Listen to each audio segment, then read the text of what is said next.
Welcome to the channel and welcome to this video where we go through the announcement video of the Warhammer 40,000 10th edition, which has been getting a lot of buzz and a lot of conversations recently. No doubt some of you will be aware of it, and some of you, this might be the first time that you're coming across it. Let's watch it together and see what we can find out. This is just on warhammer40,000.com if you want to have a look for yourselves. There's a lot of information on there. Okay. I mean, it's a little cheeky to start with the Imperial Guard on there. For those who don't know, they got a codex like 4 or 5 months ago, and now basically some new rules that could invalidate that £30, $40 book of just potentially. Warhammer 40,000 is the world's most popular tabletop miniatures game. That's a great voice. First off, let's give props where they're due.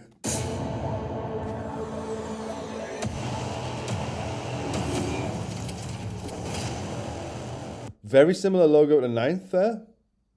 I think it just misses like a red line.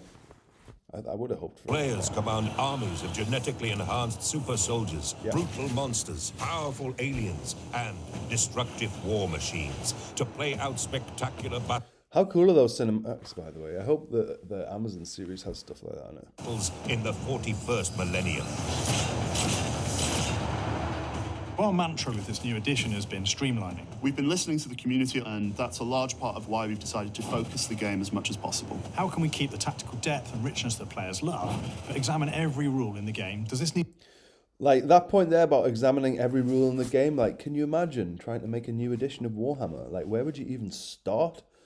It's so big, and there's so much attached to it, like, and so much importance for a lot of people. It's, every 3 years, you got to basically release a new product that stays true while also adding enough new to be a new edition. Like, I don't envy that. Need to be here, or is there another way that we can achieve the same result? To secure victory, you must understand your strengths and the strengths of your enemy. We've fundamentally changed the datasheets from the ground up, Making them much more accessible and really focusing the rules onto the datasheet themselves. What the team's been able to do with this is really look at every unit in the game, make sure it has a really clear battlefield role and a thing for it to do, and then write the right rules for it. Your datasheet rules all fit on a single card, Okay, single card. and your army... Let's go back to that. Let's have a look at the data sheet. So, movement, same. Toughness, same. Save, same, but it used to be over there.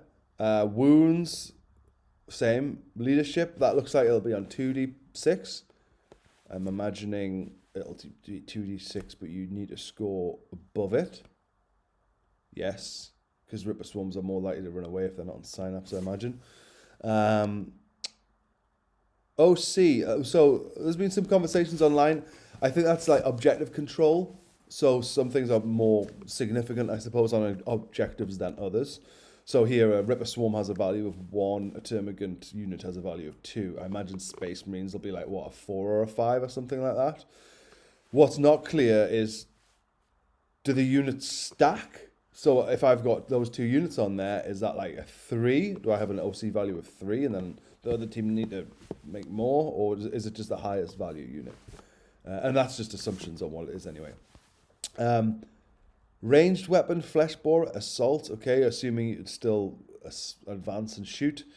Attacks 1, okay. Ballistic skill 4, okay, so the weapons, the chance to hit things is now on the weapons part of the sheet, not on the unit part of the sheet. I mean, it's the same thing, it's just in a different place. Strength, okay. AP, okay. Damage, okay. Like, fine. It's kind of the same as before, but they've just moved where things live, which is fine. What I do wonder, is this going to break Battle Scribe? You know, because everything exists in a very strict format currently, and basically they're going to have to do some work on Battle Scribe, aren't they? If you don't use it, please do so. It's a great app, and give them money because it's a great app. Abilities, lurking behavior. While this unit is within a range of an objective marker, models in this unit have the benefit of cover. Okay, so they hide behind the plastic little token. Lesser organisms. It's a little bit rude, isn't it? Each time this unit is targeted by an attack, if it contains a Ripper Swarm model, that unit must be wounds allocate to that model. Okay, so basically you can have a 4 wound bullet sponge in your Termagant unit. Okay, that's cool. Keywords, infantry, great devourer, termagants. Faction keywords, Tyranid. It's all very simple, to be honest. Single card, and your army rules will fit on a single page. One of the things we want to... Army rules on a single page. I'm not sure what that means. Is that stuff like the Red Thirst or whatever, and doctrines for Space Marines? And why? To ensure was I mean, that's kind of... Again, Battle Scribe, it kind of already fits on one page.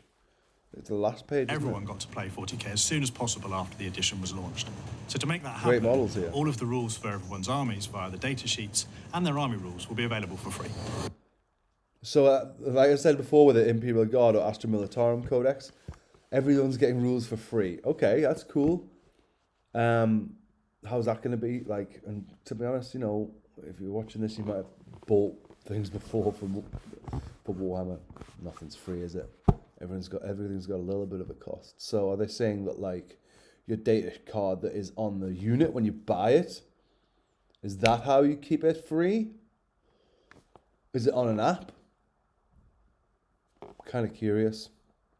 I might, yeah, curious to see. Like, I get the data card thing, but I kind of assume someone has a printer or something. Like, everyone doesn't have a printer these days. So what's the practicalities of these new data cards then? Like, From the darkness between I imagine we're the just stars, going to end up using Battle Scribe, aren't we? a twisted mockery of evolution spawns A twisted mockery of evolution. Fresh. They said they weren't going to include me. horrors. It's a galaxy at war. This is the onset of what the Imperium will regard as the Fourth Tyrannic War. This is the largest Tyranid swarm. Wade, lead background writer for Warhammer 40,000. Can you imagine if that's your job? Like, the entire universe of Warhammer 40,000, just like, yeah, what we're going to do with it now? Tyranids? Ever recognized in the galaxy, emerging where no one's expected it. The Segmentum Segmentum Pacificus. To be That means nothing to me. Like, I don't really know the map or the latest in the lore. Some people seem to stay right on top of it. But a warrior of the Emperor in such times is to face an array of nightmares. What we've managed to achieve with this edition is a game that players of Warhammer 40,000 will love for its tactical depth and choices, but is streamlined and plays much quicker. The end result is faster plays it while much still keeping all the flavour that you've come to love in Warhammer 40,000. For players who've been with Warhammer 40,000 for the last 35 years, 30 for me. they've never seen anything like this before. We've never... Never seen anything like this before. I mean, that's a bold claim.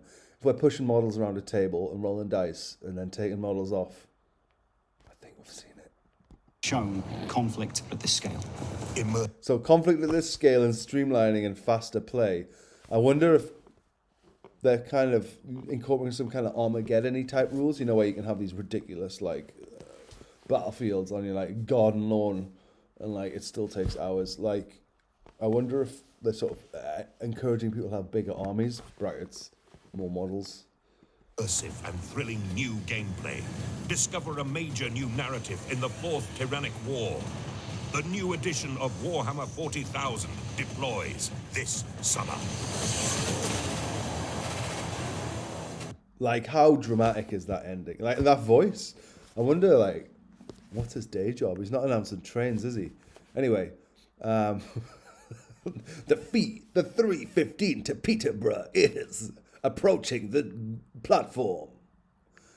Anyway, hope you've enjoyed this video. I'm super looking forward to 10th. I'm going to buy it, guaranteed. I'm going to make some content on my videos about how to play it.